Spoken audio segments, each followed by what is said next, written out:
Today on Family Talk. If you have ever worked for anyone, you can attest to the fact that the intrusion of corruption and deceit in the business world is real, and it seems to be everywhere. Well, today on Family Talk, we're going to take a closer look at how we as Christians must honor God in the workplace. Hello, everyone. I'm Roger Marsh, and this radio broadcast is produced by the James Dobson Family Institute. Now, in just a moment, we're going to revisit a classic interview Dr. Dobson conducted with successful businessman and financial advisor Jim Perry. They will point out the flawed financial and practical decisions many companies make that inevitably sink those businesses. They will also unpack the biblical advice for all businessmen and women working today, and you'll find it in Scripture. The Bible truly has a clear blueprint for how we should conduct ourselves and live a life above reproach. As I think back on nearly 40 years of broadcast ministry and the work that I've done outside of ministry as well, there have been so many times when I've seen this happen, and I've seen it play out in Christian businesses as well as in secular companies too. It is so important to remain faithful and true to those Christian biblical beliefs that God teaches us through His Word. And I hope as you listen to this conversation today between Dr. Dobson and Jim Perry, that you'll hear some important lessons, that you'll start applying them to your work life if you aren't already. Okay, here now is Dr. James Dobson to further introduce our topic and our guest on this classic edition of Family Talk. What we want to talk about is how people can avoid some of the major pitfalls that company owners and managers typically face. We'll also hear how Scripture provides a blueprint for how to have a successful business. And to help us do that, I've invited my friend and successful businessman, Mr. Jim Perry, to be on the program today. Jim has a master's degree in business administration from Texas Tech University. They still play football, Jim? They do. Oh, they do. He's the owner and chief executive of several companies. In fact, I'm going to read his bio. Listen to this. He's as I said, the owner and chief executive of several companies involved in manufacturing, distribution, and real estate, including the sixth largest U.S. hair color manufacturer. He's served on the board of directors of numerous companies and nonprofit organizations. He's had 16 years as an investment fund manager, 17 years as a turnaround consultant for troubled businesses.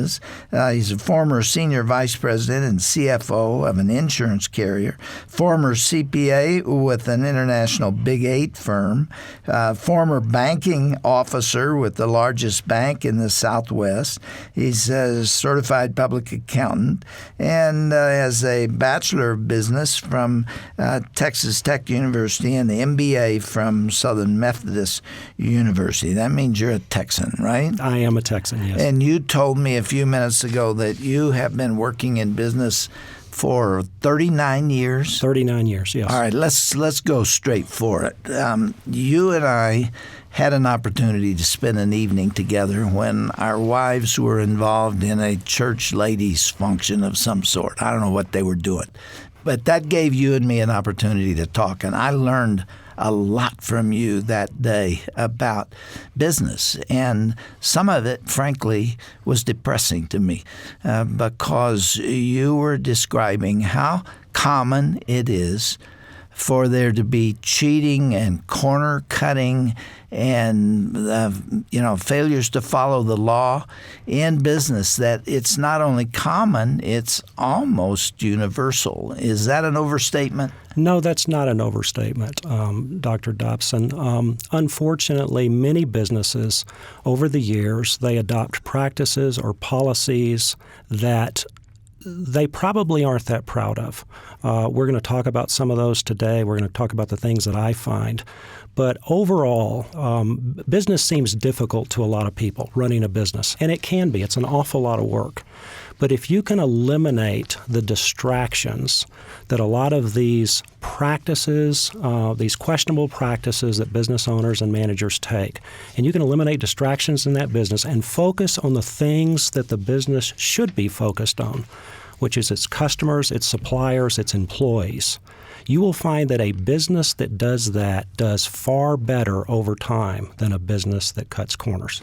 So you're saying that not playing by the rules as a business owner is not only bad for the people you're cheating and affecting, but it's also bad for your business. It is. Not only does it destroy your business reputation, it compromises your Christian witness. Now, wait a minute. You're talking about Christians here. I'm talking about people who would have a Bible on their desk, who would have Bible studies in their offices, and people who would go to church every Sunday. I make no distinction between believers and non-believers because I find these practices in both types of businesses, those that are run by believers and those that are run by non-Christians. That's kind of sad, isn't it? It is. We say we're committed totally and completely to Jesus Christ, and then when it comes down to money and people, we compromise our witness?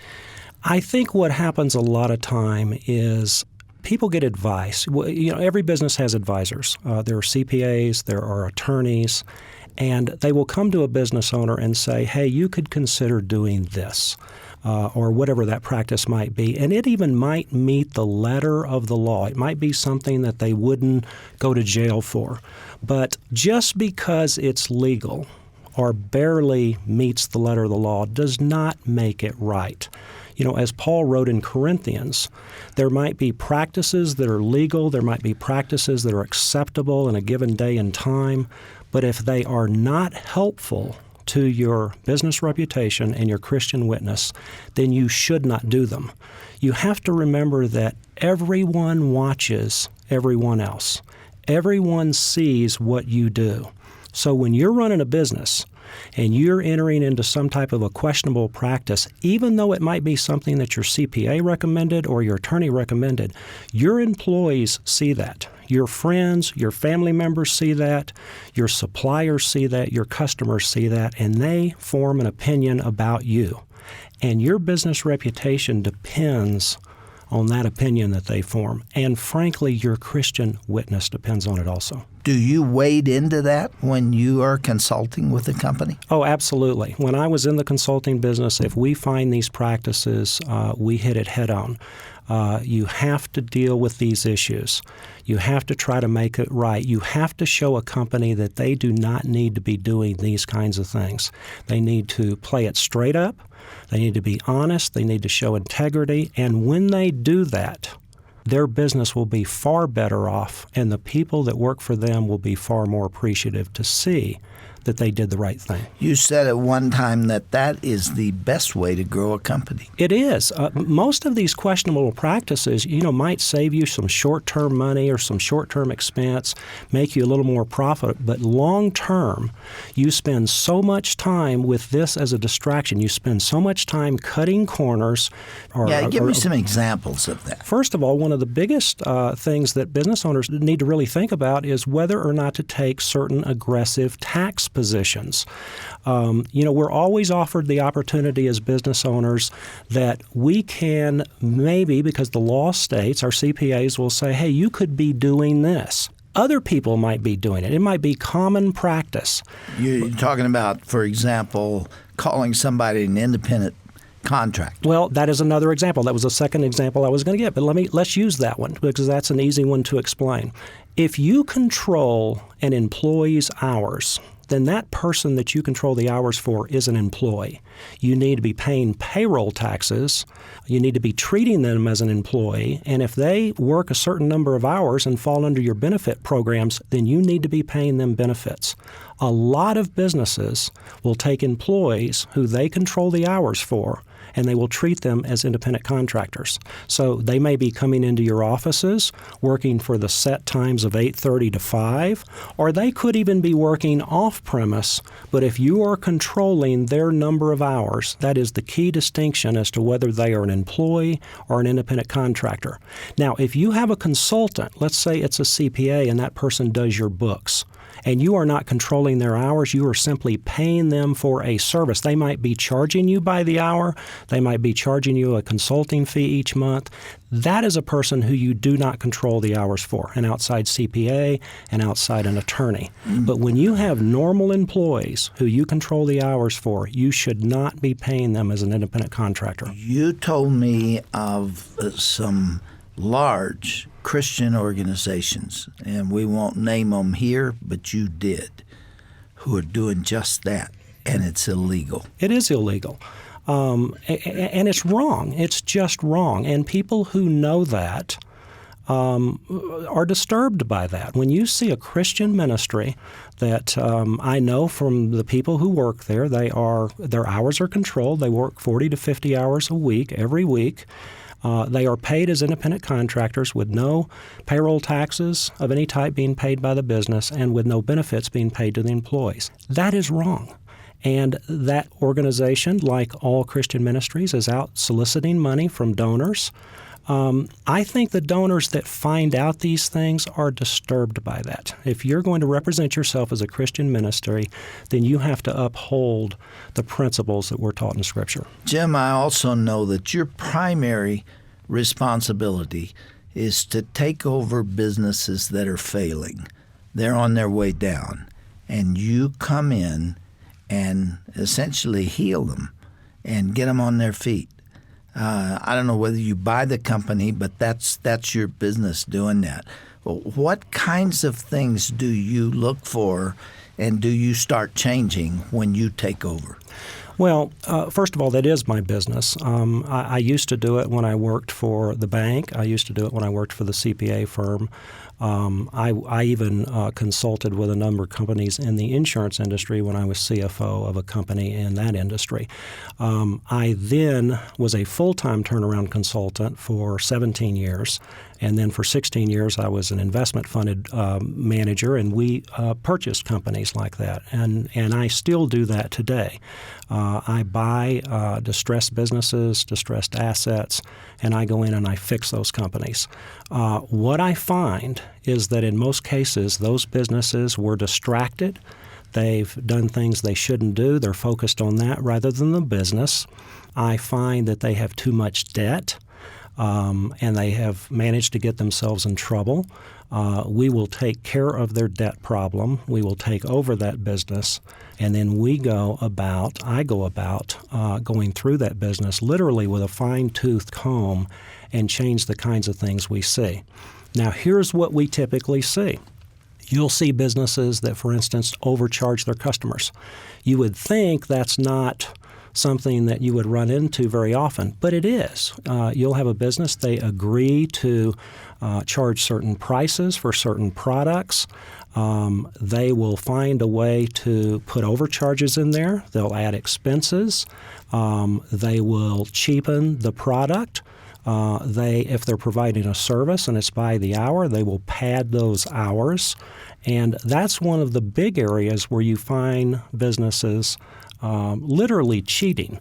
And it seems to be rather commonplace. But, if you can't make money legally and legitimately, then you should go find something else to do. So that's one of the first things that we correct.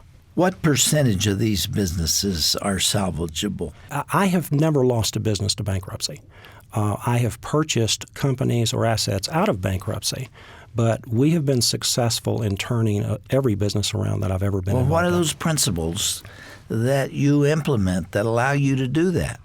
Well, the first thing you have to do, we talked about distractions. You really have to eliminate the distractions.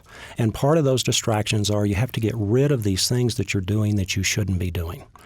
You have to really look at debt, guarantees, things like that, because you don't want to be taking on things that take up your time, that create problems for you. And you want to get back to the core business. And the core business is you take care of your customers, your suppliers, your employees, and you focus your time and attention on the things that can make you a profit in your core business. Do not get distracted by outside investments. Do not get distracted by outside activities that you don't know a lot about. Do not take on a lot of debt. Do not sign guarantees, joint and several liability. Do not get involved in things like that because those take up your time. And when a business spends a lot of time treating his employees as independent contractors, overbilling customers. They might be claiming woman and minority-owned business status, but they're headed by a white male. You don't do those things. Let's go to Proverbs 28:9. Tells us, if anyone turns a deaf ear to the law, even his prayers are detestable. We cannot break the law. We are believers. We give unto Caesar what is Caesar's. We give unto the Lord what is the Lord's. I am telling you with almost 40 years of experience of working with troubled businesses, if a business owner or manager will focus on the fundamentals of that business and do it legitimately, they will have so much more success than if they do all these things that are distractions that normal businesses or that many businesses take on. This is prevalent in our business world. I am not talking about examples in 10% of the businesses. I will tell you in most of the companies that I have been in, and I've already mentioned to you that I have been in several hundred companies personally, I've seen thousands of investment opportunities. In most of the companies that I have been in, I will tell you there is some type of questionable business practice going on in some form or shape of some type. And it's a matter of finding those and getting rid of them. They're like a cancer in the organization. I think businesses start out, maybe they were in trouble, maybe they had an idea to save some money. They take this approach, and then it's addictive. Well, let's continue to do this, and now maybe we can shave this corner. They spend so much time shaving corners, trying to make a little extra money, that it corrupts the entire organization. If they will get back to the business that they were in and they will focus on that, in most cases, they will be extremely successful. Tell me how common this is, where a businessman will be good at something, and he starts a business and it goes well, and he gets overconfident because what he did succeeded. And he thinks he can be that successful in all kinds of other things not related to his expertise. So he plunges into all this other stuff and hits the skids. Is that common? That is exactly what happens, Dr. Dobson. We all get bored with what we do. Familiarity breeds contempt. So we have a business, it's chugging along, it's doing well, and we think we're pretty smart, and we do get involved in side activities. We invest in other things. We use the business cash flow to make those investments. In many cases, we take on debt to do these side activities, or we take on debt for our business. And one kills the other. One kills the other. That's exactly what happens. And I will tell you this, in most of the businesses that I've gone in and taken over, either as a consultant or where we purchased them or where I purchased them now, I find that there is some percentage, maybe it's not over half, but there is some percentage of that business that are side activities. They have nothing to do with the core business. And in most cases, we get rid of those activities when we turn that business around. Most of the organizations that I go into, they are over-leveraged. What happens is they start out borrowing money, and it might be for legitimate purposes. Maybe they're buying inventory. They are financing the receivables of the business, and that is the money that customers owe them, so they will borrow to take draws against those receivables. Maybe they're building a new factory or a warehouse, or there may be some other problem or some other opportunity that they're investing in. So businesses borrow. That's a function of what you see. The problem that I see is that borrowing money becomes addictive. Many businesses, in fact, I would tell you most businesses never, ever pay off their debt. What will happen is they'll continue to renew their lines of credit each year. They'll continually restructure or refinance that debt, but they never pay it off. And that's the issue. It becomes a normal part of their operations so that as things, maybe they go through a downturn in the business, maybe there's a bump in the economy, and now they have all this debt on their books, and it becomes a real problem for them. And they have to cut back their other operations in order to try to service the debt, and then it's a never-ending cycle. It just continues going downhill from there. What happens with the lenders is they don't want to lose that loan. They don't want the business to go down, so they continue to increase the amount of the debt, trying to keep it alive. so that when it finally gets to a point where it's going to fail, it has way too much debt on the books. And that's when I would usually see a business. You know, I saw an interview a long time ago when President George H.W. Bush was running against Bill Clinton, and there was a third-party candidate, Ross Perot. You may remember that. Yes. And he is a billionaire from Dallas. He's been very successful in several businesses. He was interviewed, and he said the most interesting thing. He said that debt and interest costs are killing the American family. And it's true. Most people, we don't realize how much we spend paying off debt, how much interest is paid. It applies to families and individuals. It applies to businesses, and it applies to large businesses. Just think of this. When you have General Motors, Chrysler, and Ford all in front of a congressional committee asking for bailouts, we have a problem. Debt is addictive. People use it in the wrong way. And in most cases, they shouldn't even have that debt outstanding. And you will find, when you find fraud in a company, it's prevalent. If you're overbilling customers, you'll find that many of your salespeople are paid on a commission basis, or maybe they get additional commission income for additional revenues. And once they find out that it's okay to pad those revenues, they're padding them because it then puts bigger bonuses in their pockets. So where you find fraud in an organization, it's prevalent throughout the organization, and it's usually not just confined to a single area. What starts at the top filters down all the way to the bottom. Business failure creates enormous stress, doesn't it? It does. For everybody, but especially the top person. It does, absolutely. You ever get involved in one of those businesses and your heart really goes out to some good guy who just made some stupid mistakes? Oh, absolutely. I can tell you I have developed a lot of very close friendships with the businesses that I've been inside of, even those that I might have looked at but did not take an interest in or did not consult with. But many of my consulting clients became very good friends as we fixed their business. In many cases, they had things in their personal life that were not going well, relationships with their spouse, with their children. And I cannot tell you how many of those personal situations that you also find yourself in. You know, you can add an encouraging thought here or there. You can show them how to fix issues, give them some optimism, give them some hope to grab onto. It's amazing how many great relationships you build, not only with the business owner, not only with the management team, the employees, but also their family members. What a great place to end this discussion. Thank you, Jim. Our guest has been Jim Perry, an ultimate businessman and a friend of mine. It's been good to have you with us. Thank you very much.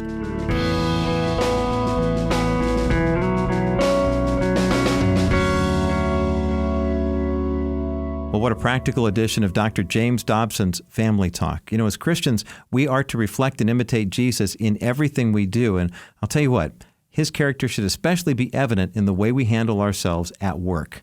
Again, I hope you've appreciated the advice passed along today and will implement this wisdom into your own life as well. For guidance on this and other issues you might be facing, be sure to visit Family Talk's blog tab. Go to drjamesdobson.org and then click onto the blog tab there. You'll find numerous articles from Dr. Dobson, Dr. Tim Clinton, and many of our past guests as well. You know, our bloggers focus on subjects like parenting and marriage and culture and many, many more topics. So the next time you're looking for relevant and uplifting material online, read a few of our blogs. You can find that content by going to drjamesdobson.org and then clicking onto the Blogs tab. Now, while you're on our site, be sure you also check out our helpful Station Finder feature. This tool allows you to see when and where Family Talk is airing across our vast and growing radio network. Click on the broadcast menu, then it'll drop down to the Family Talk radio stations button. From there, you'll see our entire network on an easy-to-use interactive map. Just tap onto your home state to tune into Dr. Dobson today. Take advantage of this useful feature when you visit drjamesdobson.org. I'm Roger Marsh. Thanks so much for listening. Be sure to join us again tomorrow for the conclusion of Dr. Dobson's classic conversation with Jim Perry. They'll continue highlighting a Christian's character in the workplace and some of the immoral practices businesses are implementing. Listen to all that and more coming up next time right here on Dr. James Dobson's Family Talk. This has been a presentation of the Dr. James Dobson Family Institute. Hi, everyone. This is Dr. Tim Clinton. Thank you so much for listening today to Family Talk, a radio production of the Dr. James Dobson Family Institute. I wanted to take a moment to tell you a little bit about our growing ministry here. It's no secret that our Christian values are under attack, and we must stand up for righteousness and biblical truth unashamedly. We believe this new institute is doing just that. Aside from our Family Talk broadcast, there are 3 other divisions through which we're continuing this legacy of work. The first one is our educational partnerships with colleges and universities to encourage the next generation. Secondly is the Dobson Policy Center. It keeps you informed on how the political arena influences the family. And lastly is our online collection of all of Dr. Dobson's work in the Dobson Digital Library. We're excited here at JDFI for this expansion. We hope you'll partner with us. Thanks for standing with us, and thanks for being a friend of the family.